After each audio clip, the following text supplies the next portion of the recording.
Hello, everybody. I'm Abdullah Hamoudi. It's a real pleasure for me to introduce Sylvain Cypel, who is from Tzvi, just Tzvi, because he's an old friend and a partner in discussion and also in friendship.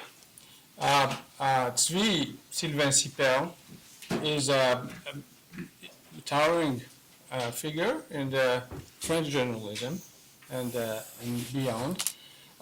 He has degrees from Hebrew University in Israel, in Jerusalem, from his former life there before he moved to France, back to France, where he was a journalist and reporter in sport, but also on the economies, international economies, before joining Le Monde. I don't know how to speak about Le Monde. Is the most important French newspaper, and it was held to be the best European newspaper. I don't know if it is still equal to that reputation now. You're not asking for an answer. Nowadays, but I can assure you that Tzvi is equal to his wonderful reputation. Tzvi has also reported for other media like television. He has written very extensively on the conflicts in the Middle East, and especially on the conflict between Palestinians and Israelis, two national movements entangled in a conflict that seems to be without end. And Tzvi is both a great journalist at describing accurately, at also comparing viewpoints with compassion, and also with great interpretive talent to that, which is very rare combination. And it's very rare combination to have a journalist who is shared both by Jews and Arabs in the region by genealogy, and who can manage also to take some distance and teach us great lessons about that conflict. I had the pleasure to have Tzvi here for a year when I was director of the Transregional Institute, and it's there that he wrote his book, Monde, which is about the wall of misunderstanding between Arabs and Jews, which is, he thinks, is the key to that question. Without further ado, I welcome Tzvi, who is going to develop some of those themes today for us. Thank you. Thank you for coming.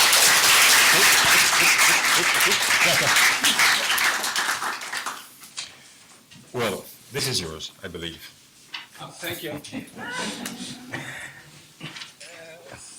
After these words, it's a little bit hard to speak because it'll be deceitful. And no, the only thing I want to say is please forgive my English because I'm improving, but yet it's far from being perfect. I want to begin with a concrete story. It was in 2005, I believe, or 6, I can't remember. And I was sent by my newspaper, I was in Israel, and I interviewed then Justice Minister, Cypel. It was really less than a week before she was nominated as Foreign Minister of Israel. And we had this interview, and they had their new party, Kadima, and the interview was about the positions of what are the difference between this new party and her old party, the Likud, and so on. And then at one point, I asked her, what is exactly your relationship to space and to time? Then she said, could you please explain yourself? What do you mean exactly? Well, I said, I think you understood perfectly well. Wow, she said. Okay, I'll tell you. This is very unusual, she said. Usually journalists don't ask these kind of questions, but I'll answer to you. All my life, I've been educated, all my childhood. And for the rest of my life, I was educated I was convinced that the time is playing on our side, on the Israeli side. The day I understood, the day I changed my perception of time, I changed also my perception of space. The day I was educated in the idea that Israel, the great Israel is all ours.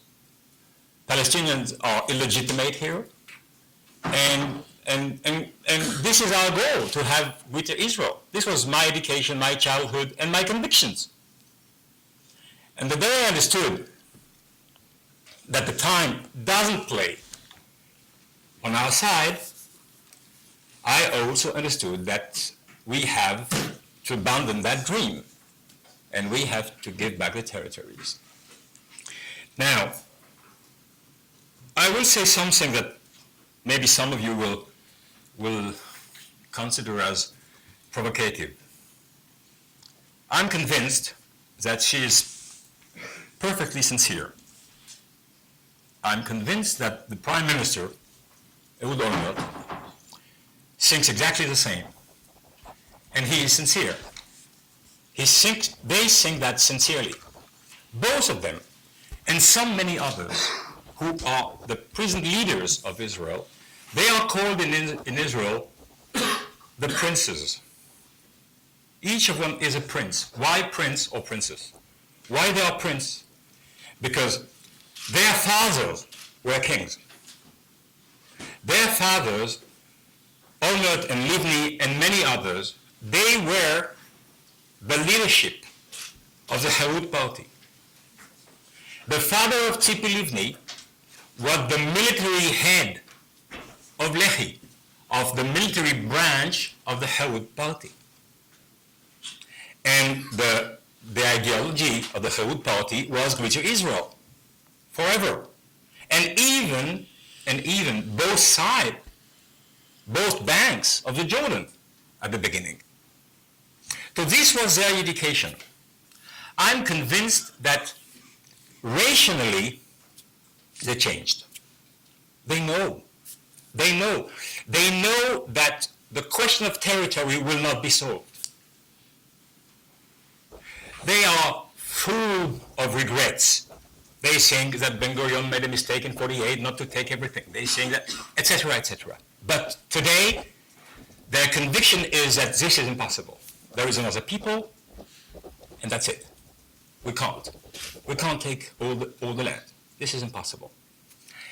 And all the time we are trying to do that, we have less and less chance to succeed. I'm absolutely convinced that this is what they think. This is what their rationality tells them. So why don't they do that? Why don't they get out? Why don't they leave the territories? And why don't they do nothing to go through that towards that goal? Practically, I was in Annapolis several months ago. There was a huge meeting with the Palestinians, the Arab countries, there was Olmert, the Israelis, Bush was there, and so on. There was a perspective of state in 2009, Palestinian state. I can tell you, no one thinks that there will be a state in 2009. The Israelis do not think like that, the Palestinians do not think like that, the Arab countries do not think like that. And maybe the last one who believes still, but I don't think she believes, is Condoleezza Rice, but there won't be a Palestinian state in 2009. So why not? Because there is something. I will speak about Israel today. If you want, I can ask a question about Palestinians, but my subject is Israel today. Rationally, they think that they need to go there to share the land. It's in Israel's interest to have a Palestinian state. This is what they think rationally today. And for having speak with some of them, I know even how far they rationally think they need to go. But there is something that avoids that.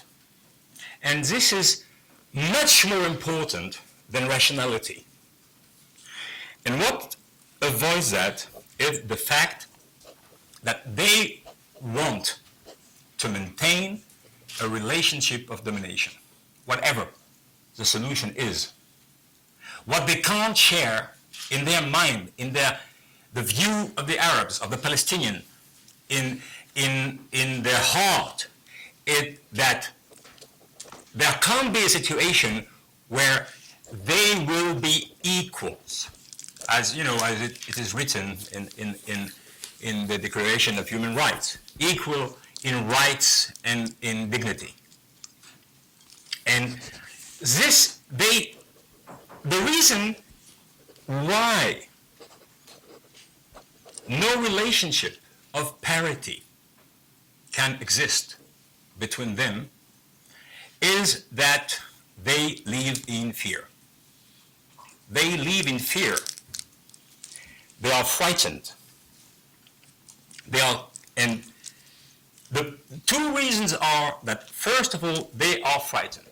What will happen the day we will not have superiority on the opponent? What will happen if we are equals and equally considered by ourselves and in the world?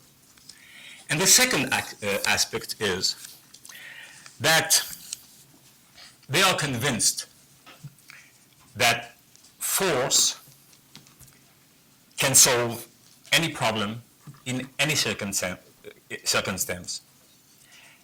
And they, historically speaking and up to today, they tend to solve, the first thing is using force.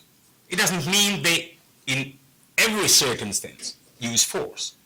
But when they begin to think, first they think at force. What to do? And the solution, how to solve this problem, the first idea to emerge is by force. Always. And then, sometimes they do, sometimes they say not now for many, many reasons. But this is the spontaneous way of thinking. And this is absolutely linked with the feeling of fear, with the way they are scared.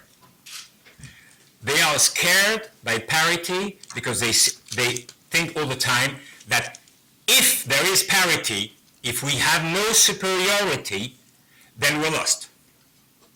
Then this is over.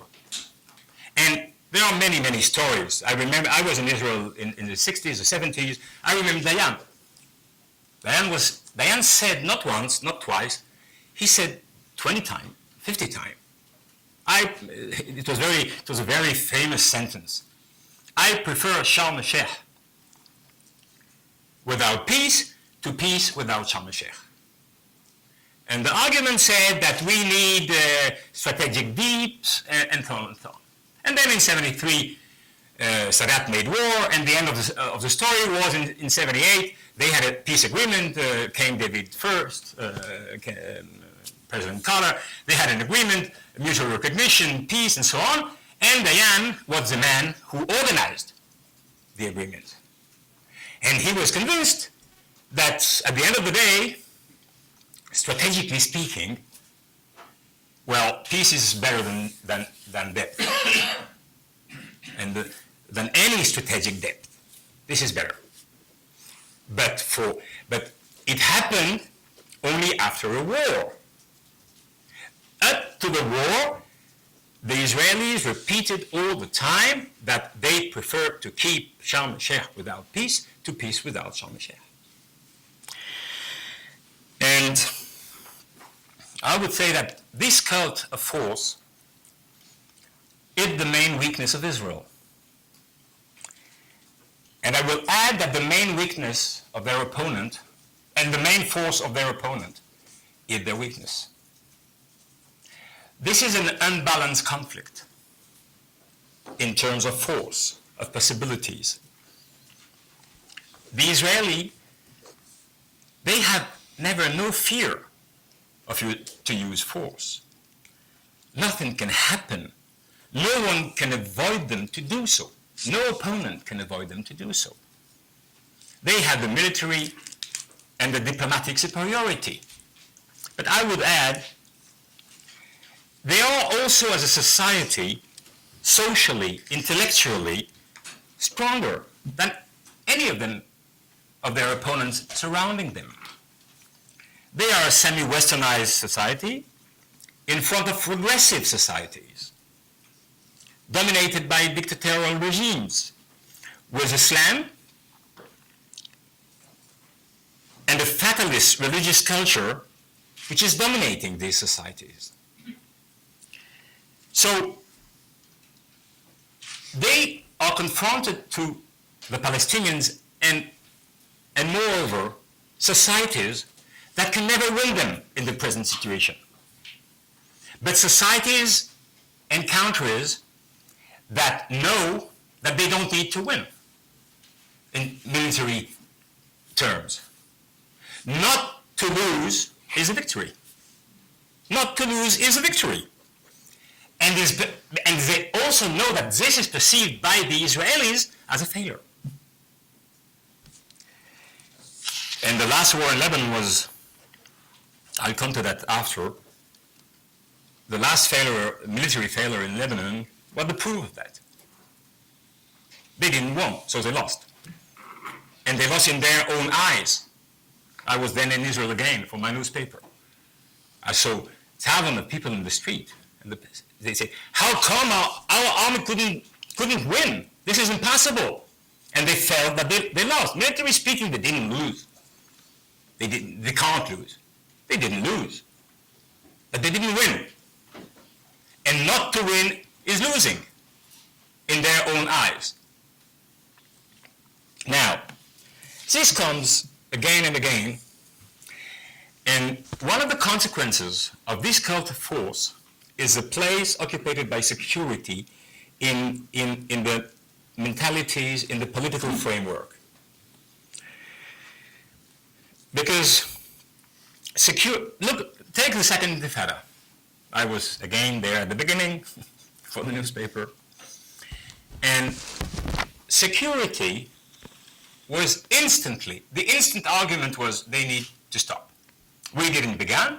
We can argue who began. It's not very, very important. It began. And then they said they need to stop. We don't need to stop. They need to stop violence. And then can see and speak and, okay? So, and I said I will not speak about the Palestinians, but the Palestinians know that if they stop, then they will not sink to nobody else. It's stop. This is what they want. So why then to stop? And security, as usual, was not a policy submitted to political goals. It was the goal. It was a policy in itself. Security was instant politics. It was not only a politics of security. The only politics was security. And the result is that Israel has smashed the Palestinian society, which is today really disintegrated. But what is the political result? If someone has said to Ariel Sharon, when he became prime minister in February 2001, and Sharon was the archetype, you can say, of the use of force in Israel history. I discovered that he was more than that. He was much cleverer than I thought before. But he was the archetype for the Israeli society. When people voted for him, they voted for force. And if someone had said to Sharon in the spring of 2001 that 5 years later, 5 years after the uprising of the Intifada, he would have evacuated all the settlers from Gaza. He would formally recognize not a Palestinian state, but the need of a Palestinian state, the perspective of a Palestinian state. And that Hamas would win the elections, and the more democratic elections ever in any Arab state, he would have said, "You're mad. This would never happen." This is what happened after 5 years of security measures with no politics and no perspective of solving the question. And in spite of their huge superiority, the Israelis succeeded to institutionalize a discriminative domination over the people of the West Bank and to close the Palestinians in Gaza in some kind of huge prison. But they solved nothing. They have more security, I must say. They have more security than 3 or 4 years before.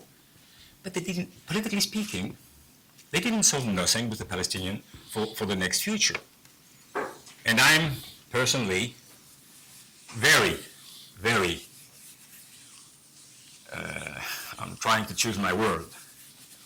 I worry very, very much for the next generation. The Palestinians are tired today. They are smashed, as I said. They can't resist anymore. Their resistance is very poor, only in Gaza. But it's very poor resistance, and Israel continues to every day to take land and kill people and so on and so on. But the next generation, I'm very scared, will be, because their condition of life are absolutely unbelievable and terrible. But this political failure in the Intifada is not the first one. Let me ask you a question. When Israel did win, politically speaking, a war since 67, 40 years ago, when did it happen? In 73, they didn't want to give back the Sinai. Okay, Sadat made a war. He made a war, he knew he would lose it, military speaking. Who won? Who gave back the Sinai? Israel. Politically speaking, Israel did what he didn't want to do before. And the politics of force failed in political terms. Israel, 67 was a huge victory, not only military victory, it was a political victory. It was a political victory. 73 was a failure, was a military victory, political failure. And then take all the wars. The invasion of Lebanon in 82. It worked perfectly. They were going to smash the PLO, and they were going to put by themselves a new government in Beirut. And then there was Sabra and Shatila. And then President Reagan called Begin and said, "This is over. I'm not with you anymore." Up to now, but not now. After that, please, you withdraw out of Beirut, instantly. And they did it. Because when Washington tells them to do something, and tells them with some strength, well, they understand very well. And this was a political failure. They couldn't smash the PLO. 5 years after, the PLO was a leader of the first Intifada of the Palestinians. And they had no friendly government in Beirut. The real winner of the use of force in 82, the real winner of this mess in Lebanon was Syria. They just stand aside and they waited. And they were the kings of Syria for 30 years, for 25 years. This was a political result of this war. Well, take the first Intifada. Yes, there are people who say that Rabin never said that, but because there is no written proof that you can find. But many officers said that they heard him saying that. That when he was Minister of Defense Minister, when the first Intifada began in 87, and his first reaction was, we will break their bones, all these kids. The guy was pragmatic. After something like 12, 15 months, the head of the intelligence service came to him and said, you know what, this is not 36. This is something new. Has nothing to do with 36, 39. There was an uprising of Palestinians then against the British. He said, this is not a guerrilla. This is an uprising of kids. This is the last generation, and they are throwing stones, and this is useless. And our soldiers, every morning, they are taking the Palestinian flags from the houses, and then at 6 o'clock they withdraw, because at night you can't remain, you're scared inside the cities. And then they go back to their camps, military camps, and at 6 o'clock in the morning they come back to make order, and there are new flags. We can't use our soldiers to every day bring down the flags. This is ridiculous. We can't do nothing. So the end of this story was that after saying for years and dozens of years, we will never recognize the PLO. The PLO is a reminiscence of Hitler. Arafat is the new Hitler. He wants us to disappear, and so on, and so on, and so on. One day, Rabin came to the Israelis and said, you know what? We recognize them, and we had a mutual recognition. It was very easily accepted. I'll tell you why. Because my whole book is mainly about denial. And in denial, there is always a phenomenon, I would say, a crisscross phenomenon. You deny things, but somewhere you know that you deny. So when Rabin came to the population and said, you know what, we said to you for 20 years, we will this will never happen. These are Hitlerians, people. When he said, we did it, and they recognized us, and we recognized them. He didn't say he got Nobel Prize after, together with Arafat. He said, we did it. Nothing happened in Israel. In the Likud, part of the Likud said this is a scandal, but for the population, it was obvious. Why was this obvious? Because many people, they knew that this is not Hitler. This is the leadership of a national movement. Maybe they are bad, maybe they don't behave very well, maybe we hate them, but this is not Hitler. They are fighting for their rights. This is the truth. And this was the end of the first Intifada. And the result of using force was, for Arafat, it was not a big deal to recognize Israel. He recognized Israel. In 93, he had recognized Israel formally for 5 years already. From 88, he said it in a strict way. I recognize. For the Israelis, it should have been a shock, a huge shock. It wasn't. It should have been. Because they were told never, as they were told they will never leave Sinai before 73. And in fact, they accepted that because they thought, oh yes. They knew that this guy is no Hitler. The question is, well, and I spoke about the second Intifada and the end of this Intifada, which was politically speaking a failure, if you compare that with what were the goals on the Israeli side. So the question is, why all these failures, political failures, never modify the political view? Why it happens again and again and again? Why each time? There are people in Israel, including politicians, who think what I just say now. Many of them, I know many of them. There is a man who is now very hated by many people, but he was the head of the World Zionist Organization. He was minister. He was the president of the Israeli Parliament, and he just wrote a book now, and his name is Monde. Very complicated book, I must say, but he thinks that for many years. He thinks that for many years. Why did they attack the Hezbollah the way they did that in 2006?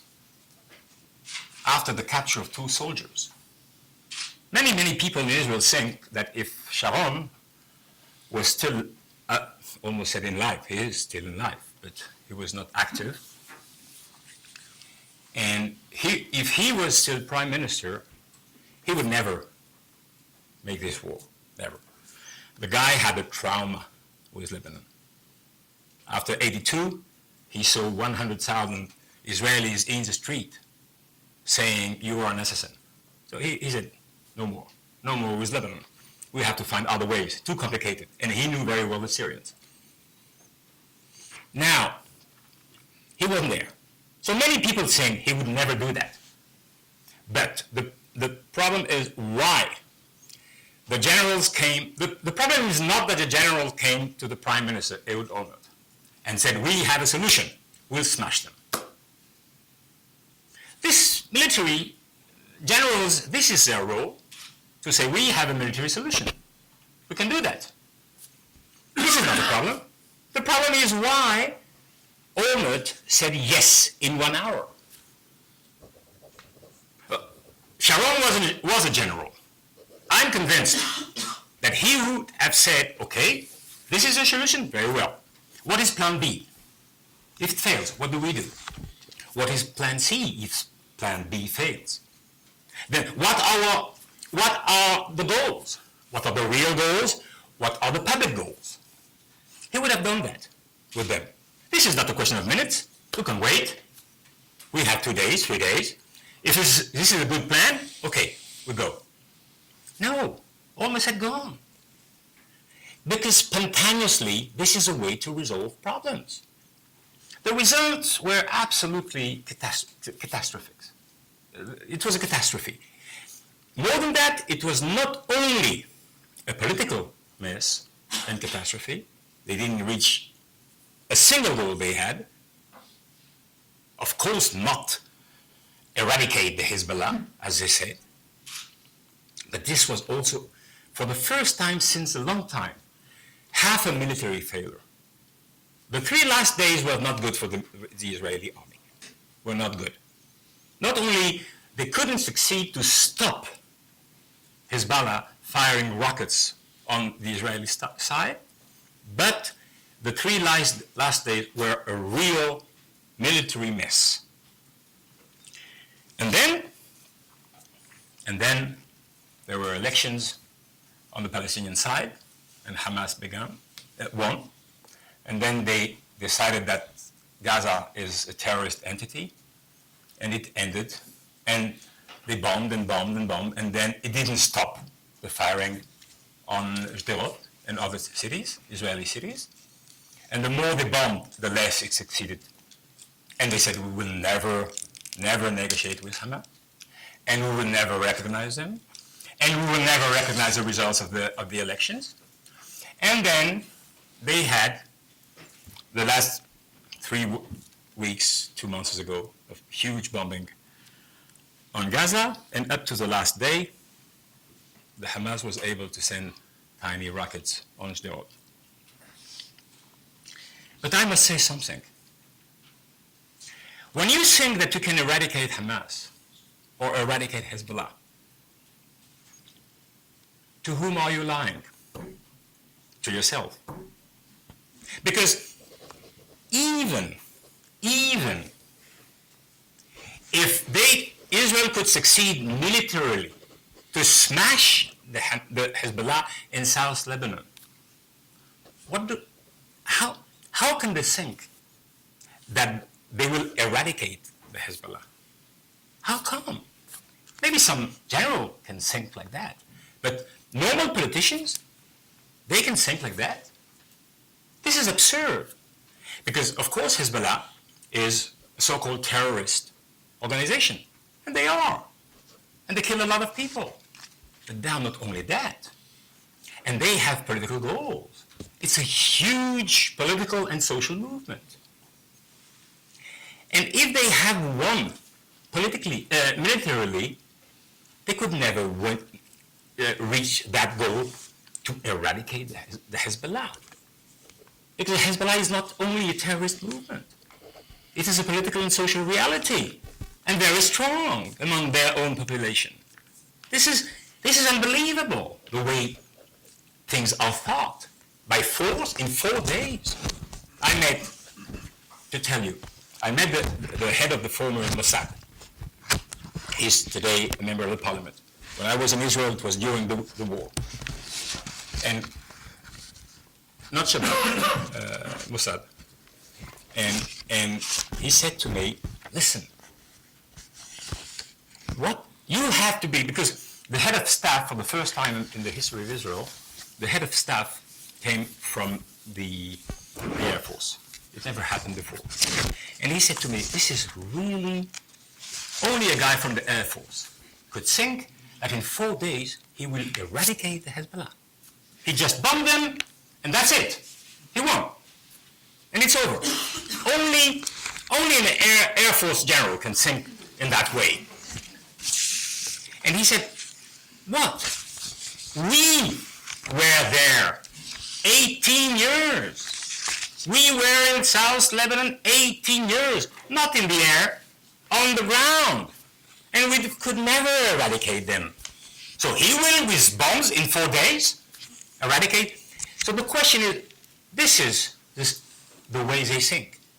The problem is not that this Air Force general proposed that to Olmert. The problem is why Olmert said yes. Go on. He's no general, he's a politician.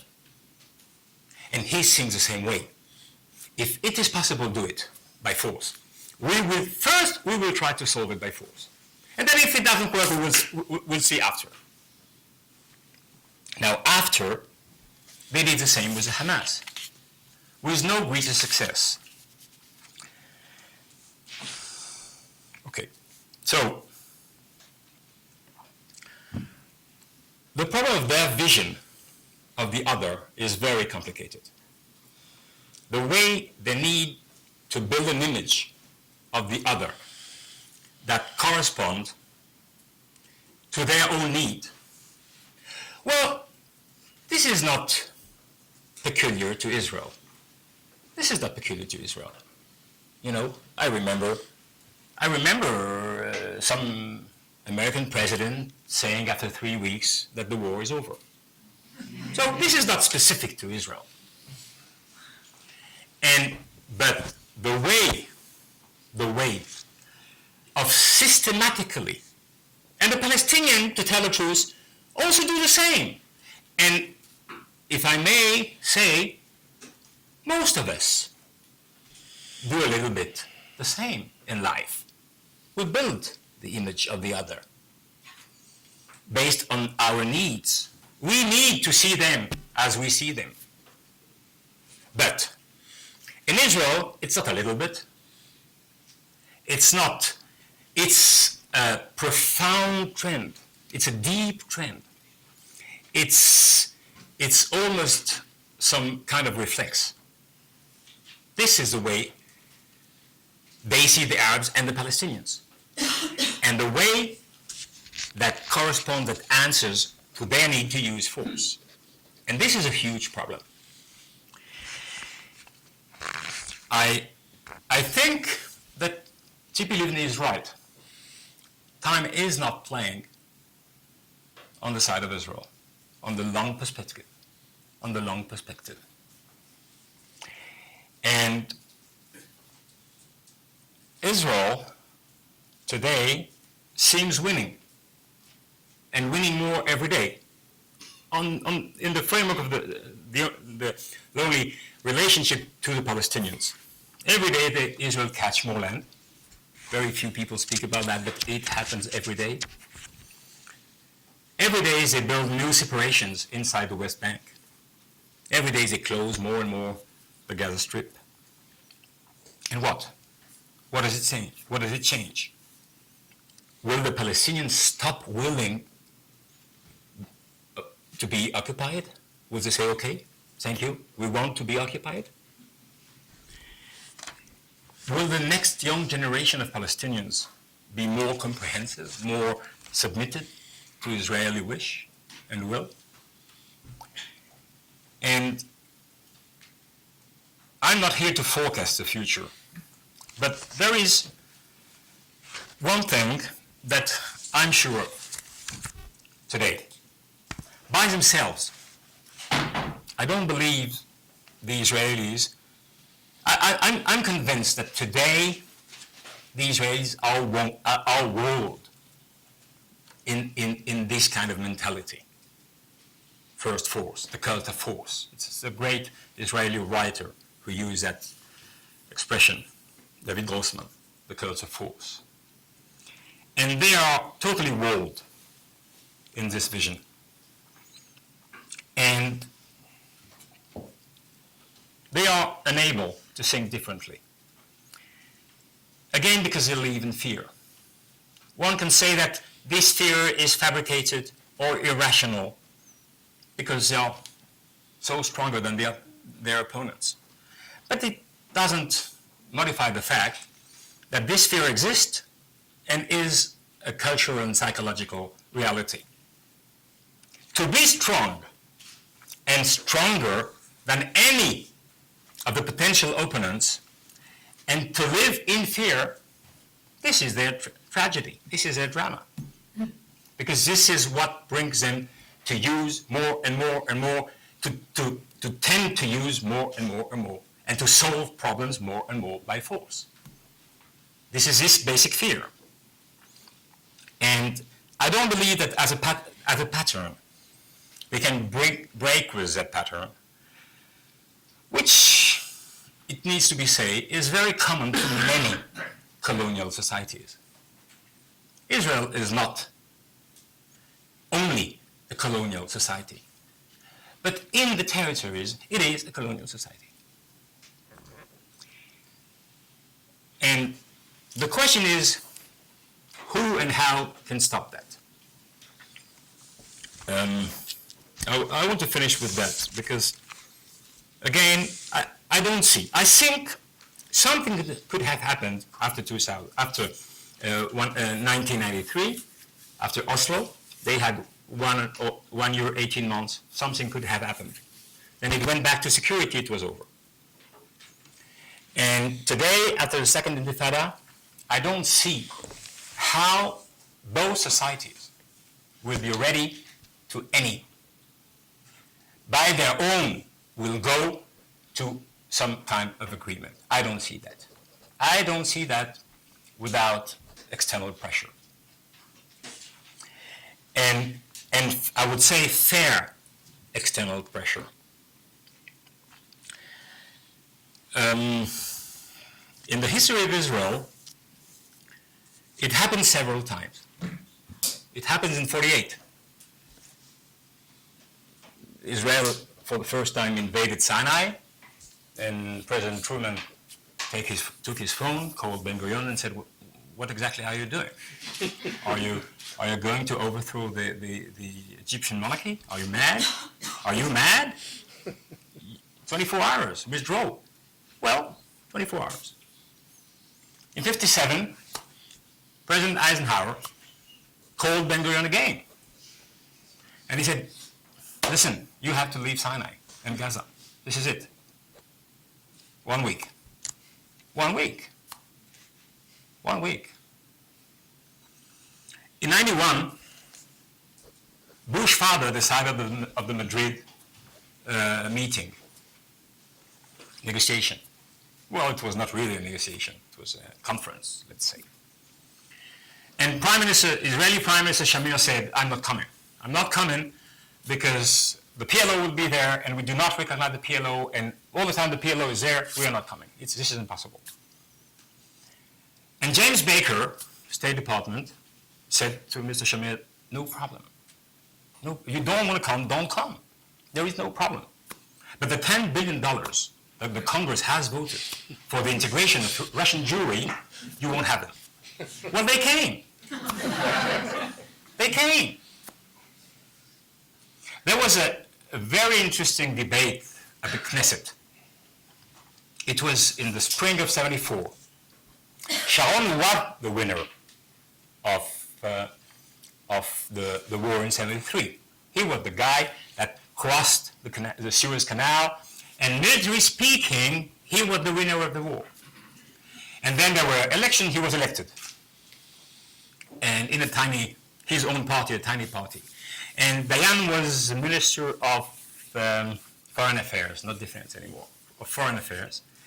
And then Sharon had this kind of speech against bloody politicians. And he said, you and Golda Meir, you avoided peace with Egypt for 50 years.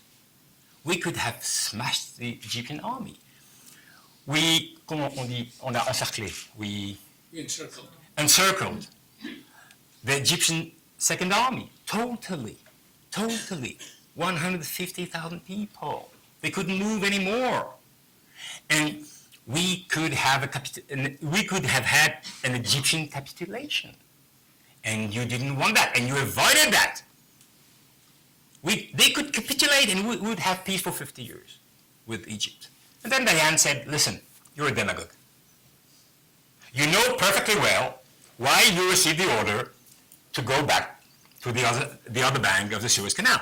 Because Kissinger and Nixon, they said to us that if we don't do that, then we will not receive, they will stop the air supply of arms.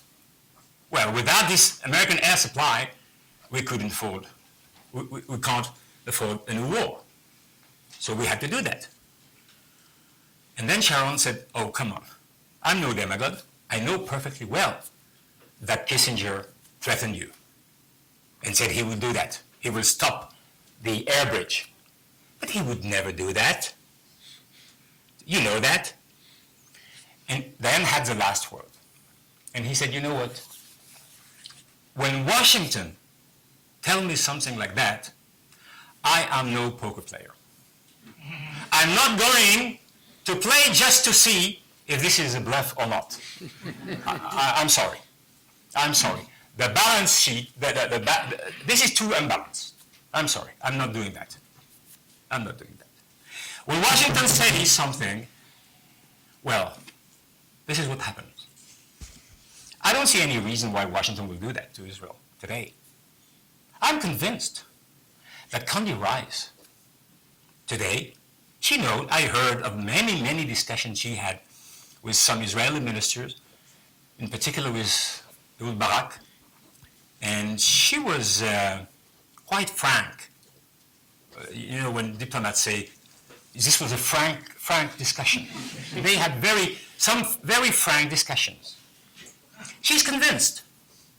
But today, no ultimatum and no pressure on Israel, nothing. No real pressure. I don't think how things can change without Washington. I think Washington is the master of the game. Today, I don't know, I'm not speaking, everything can happen now in the Middle East with Iraq and Iran and so on. But today, Washington has all the cards. They have. And some of them know perfectly well where this is going. And what will happen if there is no Palestinian state and no real Palestinian state, not some part of land here and there and Israel controlling everything, not some kind of Bantustan, a real Palestinian state, independent and sovereign. If this do not happen, this will be a much bigger mess in 5, 10, or 15 years. And everybody is convinced of that and know that.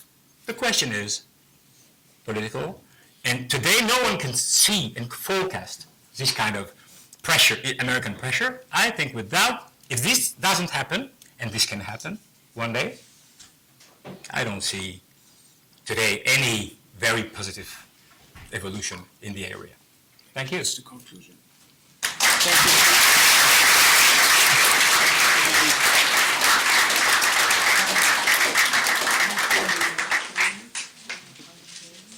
Thank you. Thank you, Sweet. Thank you for a very forceful and interesting talk. 20 minutes of discussion, yes? Thank you for your talk. You said that I'm listening, I'm just taking a... Israel's sense of fear is the main motivation behind its behavior? Looking at the other side, what can the other side do to allay that fear? Certainly not Yes. the Hamas rhetoric or the Iranian rhetoric is not doing much to allay fear. What can they do? There are two answers. The first answer is that the leadership of the Palestinian side, let's say, I could speak a lot about that. The leadership of the Palestinian side is very critical, in my opinion, and mainly Arafat behavior at the beginning of the Intifada. Mainly. At the beginning of the Intifada, both sides thought that some amount of violence will be good. Barak's thought like that. He said, we will show them. They refused to sign Camp David. We will show them what we are able to do. And you know, in the first Intifada, there was no tank never entered a Palestinian city. In 7 years, in 6 years, it never happened. In the second Intifada, Israel shot a missile on a building on the 5th day from an American Apache helicopter. The 5th day, they shot a missile on a civilian building. So they thought, we will teach them a lesson. We'll take 1 month, 2 months, 3 months, and they will come back to the negotiation, and we will be in much better shape than to negotiate. But Arafat thought the same. He thought they didn't accept what we asked for in Camp David. If they have some dead people, if they suffer a little bit, we are used to suffer. They are not. And we will show them, not very much, a little bit. And then they'll see. If you would ask both of them, but unconvinced of that, either Barak and Arafat, at the beginning of the Intifada, you never know when you're a politician where things are going. But if you would have asked them how long, they would have said, well, 2, maybe 3 months. Remember World War I? 2 or 3 months. Okay, it took 5 years. And more than 5,000 dead, 4,000 on the Palestinian side. Now, the reason he decided for violence and terrorism at one point, not at the beginning, this is not true. The reason, I just explained it now. Explain it now.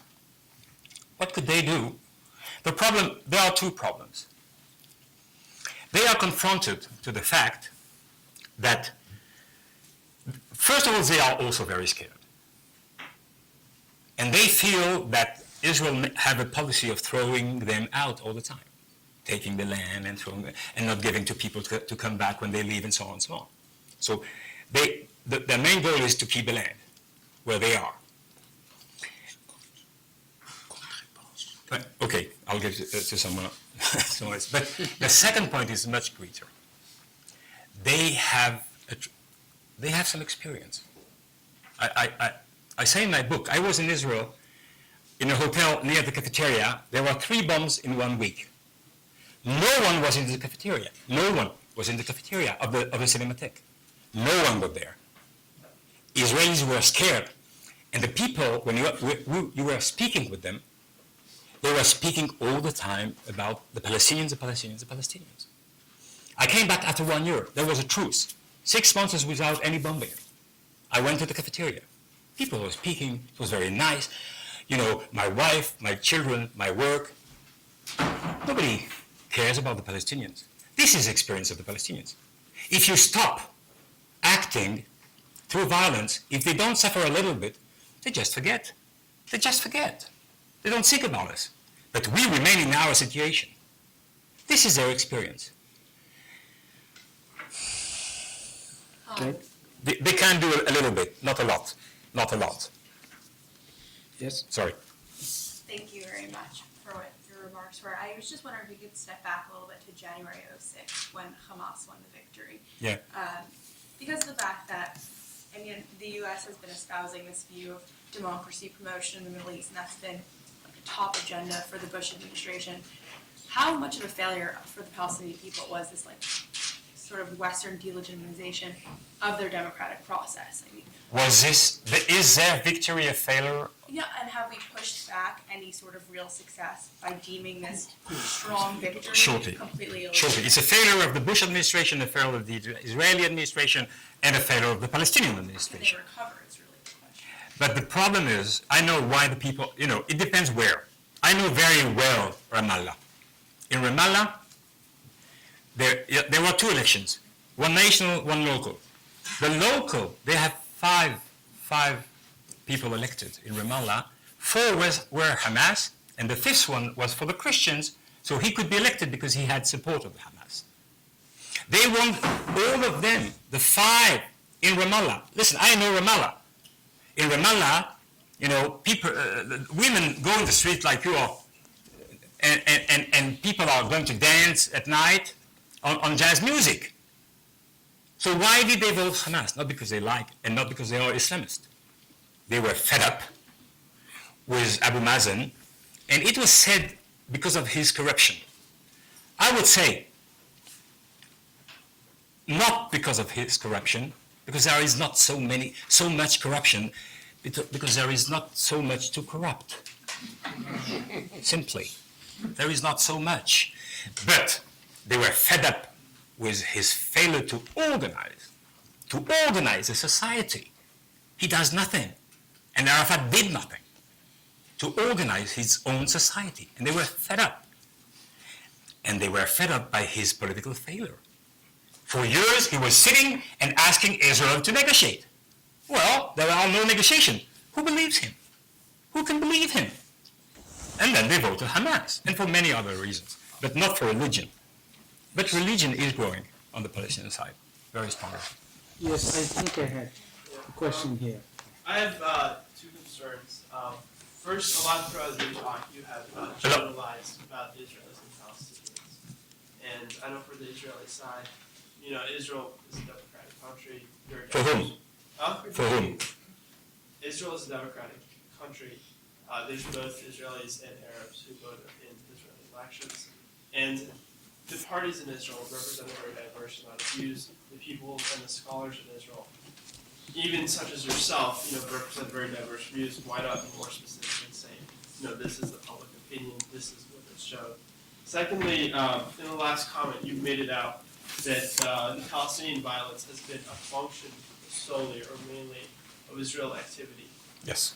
Do you believe that an instance like a month ago, when a cab driver for a yeshiva went and killed 8 students in that yeshiva, is that only a factor of Israel activity, or as Israel right now is trying to make the most negotiations? I'll try to answer both questions. There is a very, very famous Israeli joke, very famous. Everybody knows that in Israel.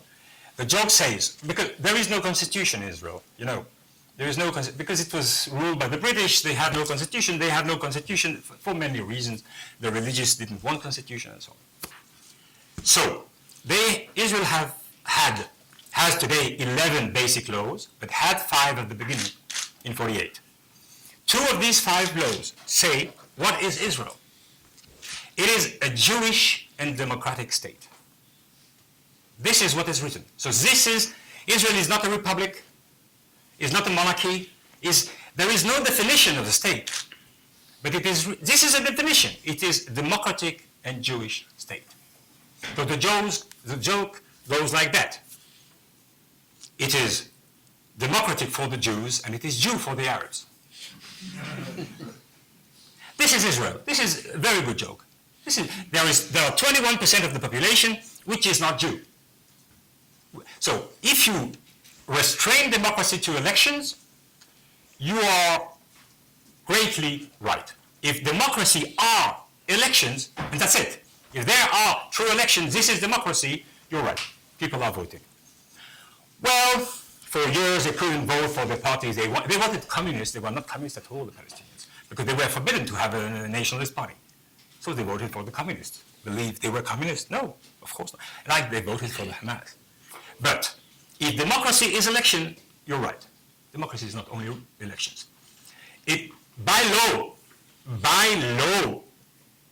an Arab citizen of Israel can't buy ground. By law, because he is not Jew. Land.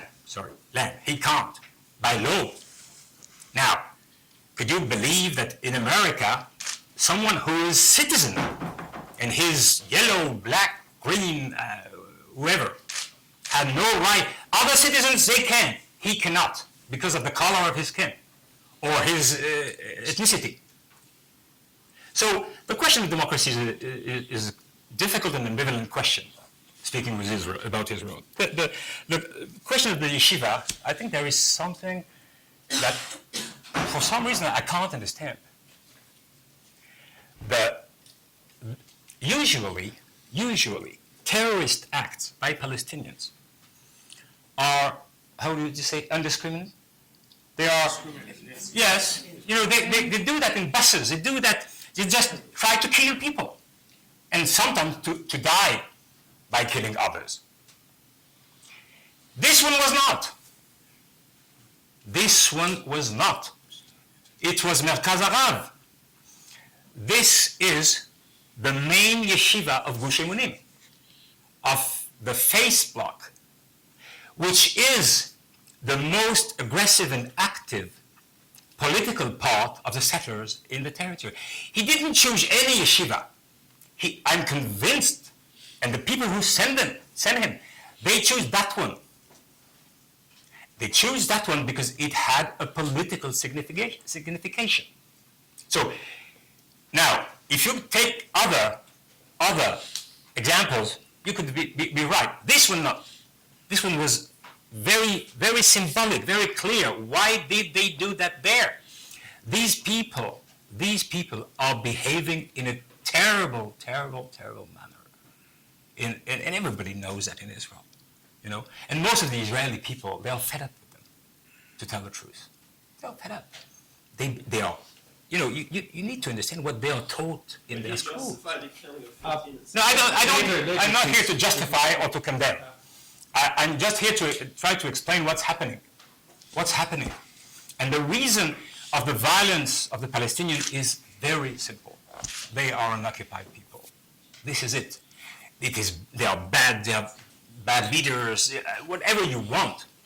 But this is a result of occupation. There's a question there. Yes. I'd like to go back to your colonial model and the pattern of fear and how you break Yes. the pattern of fear. If you use that model and you look at the examples of the ANC in South Africa, the Mau Mau revolution in Kenya, the Algerian revolt, and the Indian situation, you see that a coalition or an organization develops that uses violence and force in order to get the other side to begin to compromise. And you've already spoken about how Israel responds to that. The question that I have is that this situation seems to be somewhat different in the sense that the colonial power, although Israel is the country, the facts on ground, it appears that it's only the United States that can force some resolution. Today, I would say today. I wouldn't say that 10 years ago or even 7 years ago. Today, this is my conclusion. I don't see any perspective of the Palestinians getting by themselves Israel to get out of the territories, and the Israelis making that by themselves. I don't see. So are you saying then that it would appear that the only possible resolution is by way of the United States? Oppression, yes. Assuming a new administration. No, or pressure on Israel. I don't think Israel would ever accept to be under administration. It is not possible. And but they have a state. There is a state, and it functions. But political pressure, yes. Yes. I was wondering what role that money plays in diplomacy. In diplomacy? Yes, because you had mentioned that the United States is in a position to make things happen, that it'll only happen from external pressures. And the thing that I can never understand is since the United States gives economic support to both sides, I would think they would be in a very strong position to dictate things, bad word, but to insist Impose. on certain things happening. And yet I don't see that happening. And I don't know, does the United States underplay that card, or is that a card to play? First of all, people think that the United States gives every year $3 billion to Israel and $2 billion to Egypt, which is not true. They don't give not a single penny, not a single dollar. They give the equivalent of $2 billion in planes and other arms to Israel, and the equivalent of 1.3 or 5, I don't remember, to Egypt, and the other billion is you don't need to give back the interest of the debt. Okay? So this is what's happening. They don't give money. They give arms. And the American taxpayer pays for these arms. Okay? Now, I said the story about 91 and Baker. When Israel can listen. I remember very well the reaction of Ariel Sharon in two occasions. One was when NATO decided to invade or invaded Serbia in Kosovo. And he said, what's going on here? So, this is Serbia.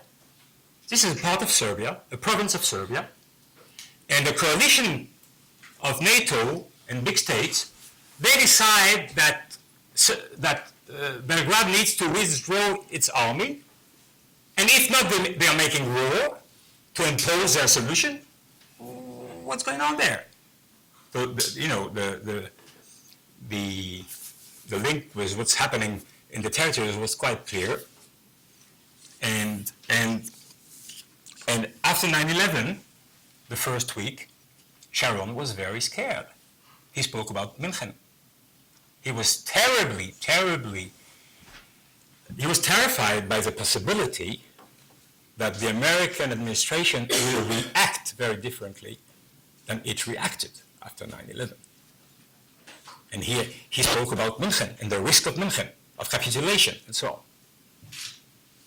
So the Israeli, Mira Hass is here, I see her, so he can speak about that better than me, but I think deep inside themselves, they are the best friend of Washington in the area.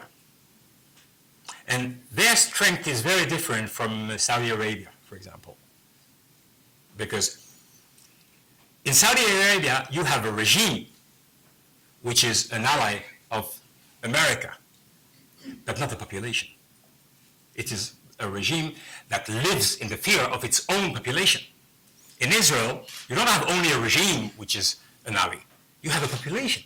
The population. I always mention that there was only one country on earth, one country, where the percentage of people who were in favor of an American war in Iraq was greater than America.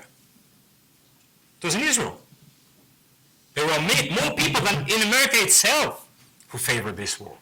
So this is a huge difference. Now, of course, the economic aspect is a way of making pressure. There are many. Yes? Looking at public opinion and public discourse in both the society of Israel and Jews are both in Israel and outside Israel, it seems to me like there is this kind of asymmetry in relation to certain key concepts that we use. Yes. One key concept is the occupation, whereas for most Israeli Jews the occupation is after 67. For many Arabs, both in Israel and outside it, the occupation is mainly that of 48. And if this is the case, and this corresponds much to the colonial analogy, then the dispute is much deeper. And I think that this is one origin of Israeli Jewish fear of what will happen. So, if you look today and think the last generation in Israel, most of Israeli Jews are actually quite willing to entertain the thought of a viable Palestinian state on almost all of the territories, were that to be the final aim of the Palestinians. The sense of many Israeli Jews is that they wish something else. This is the beginning of my talk. They are willing. Yes, they are willing. Why don't they do that? They are willing.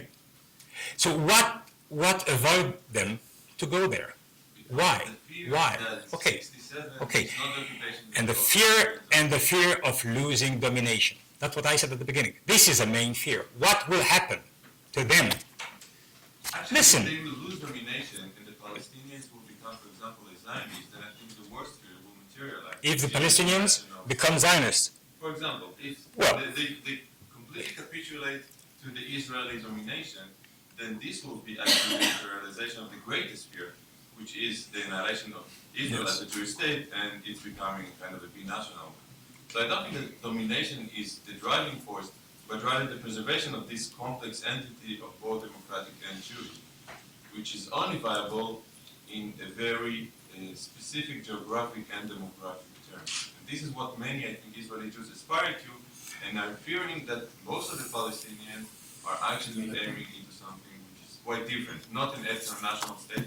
The Palestinians own 67 territories, 67 land borders territories, but a greater Palestine. Do you have words for that before I? no, it's an opinion. No, it's public opinion polls and discourse. It's not Okay, ours. okay, I think that if you have a question. What is the question? Oh, Yes. yeah. What I have was the a question? Sorry. here. Okay, I'd like to stay on that point for just a minute. You spoke about, a lot about Israeli leadership, very little about Palestinian I leadership. said it was on Israel. It was a talk about Israel. Well, do you see any hope for better Palestinian leadership? And What do you call feel better? that- Well, let me just ask you this. Are there people, you said there's people in Israel that are talking about how to get a Palestinian state. Are there people in what we would call in the territories that are talking about that? Do they want a state? Are they talking about how they can achieve a state? I'm amazed by the question, I must say. You never heard that they are asking for a state? I know they're asking for a state, but I've also done a lot of reading that there's questionable.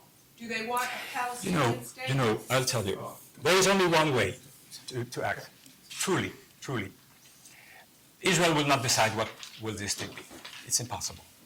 But the French couldn't decide. Algeria was a mess after the victory. And today is terrible after a civil war, and it's in a very bad shape.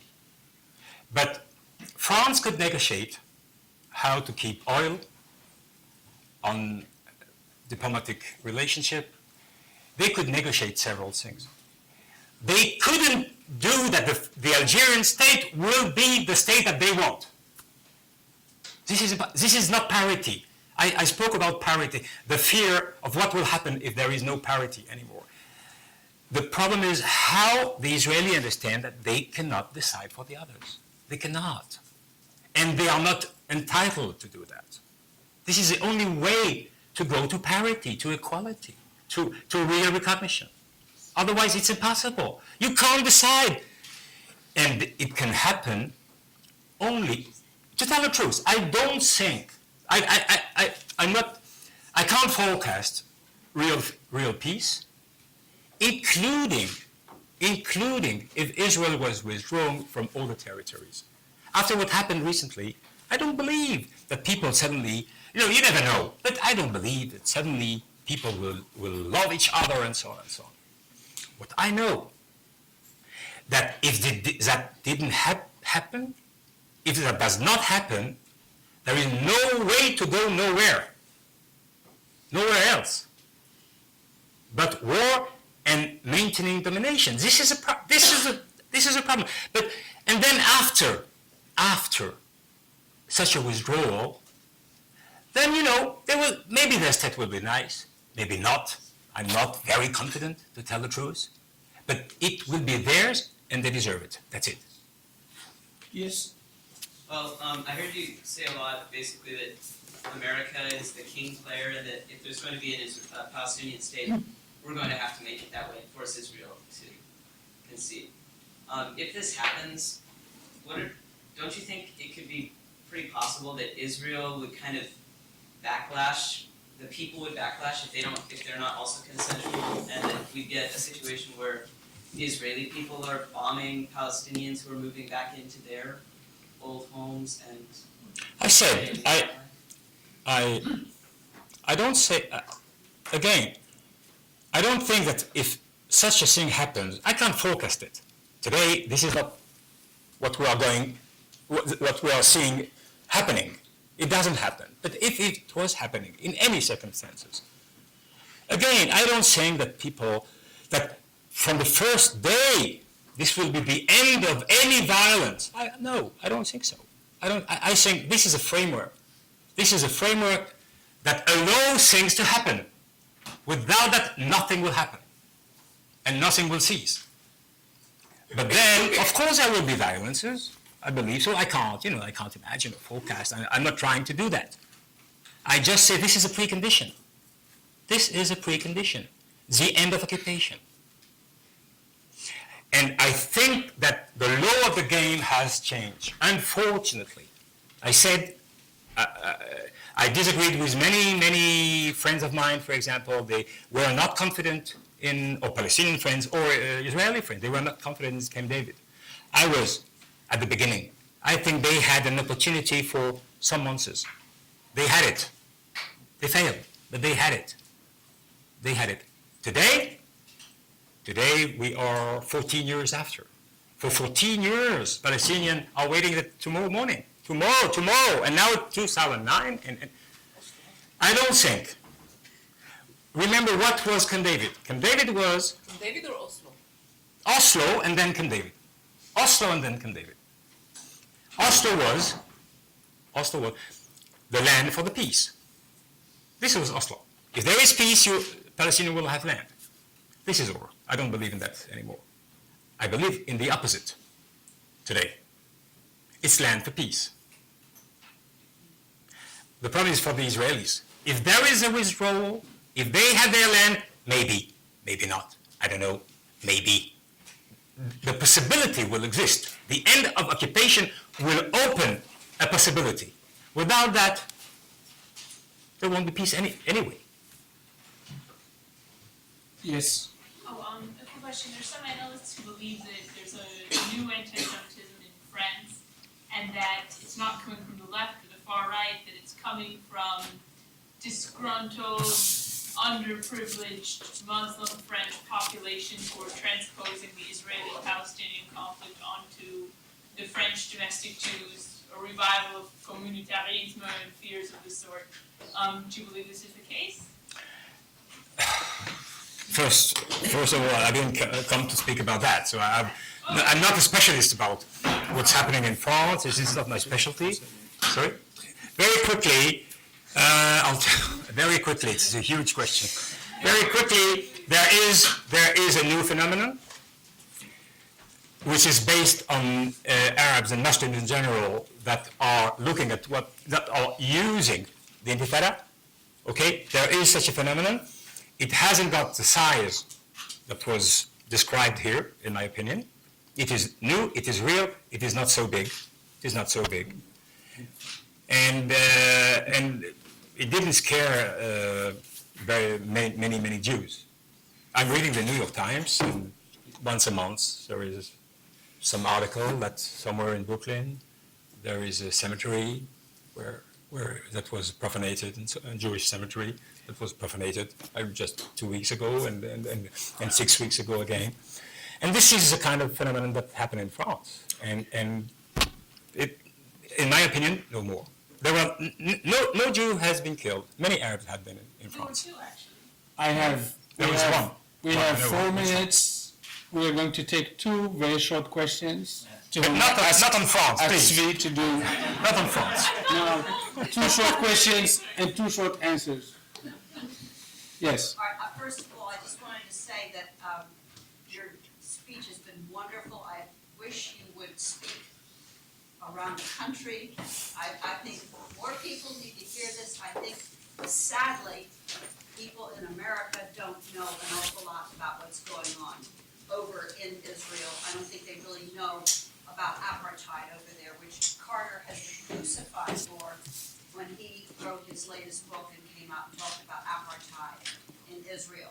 And it is something that I've become, in the last 5 years, very passionate about, the Palestinian plight. And so having said that, the wall, there was some kind of a, I guess maybe a few months ago, somebody said, I read somewhere that they were going to take down part of the wall, and I guess it was a gesture to take down a little part of the wall to show that, okay, this is, the Israelis are going to make this gesture to try to make things better. Now, the wall is certainly. Where's the question? So that's my question is, can you address the issue of the wall? Thank you. And whether it's going to come down? The issue is the wall. You know, many walls have fallen, and the issue is the wall is linked to the issue of the occupation. That's it. If there is an end to the whole occupation, there will be an end to that wall. Last question. Very short. Yes. If it's so easy for Washington to. No, it's say not. It's whatever not. is- Otherwise, they would have done that. What about the settlements? We read every day that another settlement is coming up in Israel. Right. So why doesn't Washington just be steadfast and say, no, stop it? That's always a measly answer. Because, for the reason I said, because today, you know, in Washington, my belief is that Washington suffers from the same problem I described with Olmert or Cypel. Racially, most of them, I'm not speaking about Cheney or Ambassador Bolton, these kind of people, but most of the others, they know perfectly well that this isn't going nowhere. They wish they could. They wish, you know, but they are also frightened of the difficulties, the amount of surrounding problems in the Middle East. And if we do that, what are the consequences? And it's very difficult. If they want to do that without giving themselves the means to succeed. So they want to do. They want to make pressure, but they don't do it very, maybe one day, maybe. Maybe they get something in return for this. And maybe they get something in return. Okay. Thank you, Emir House.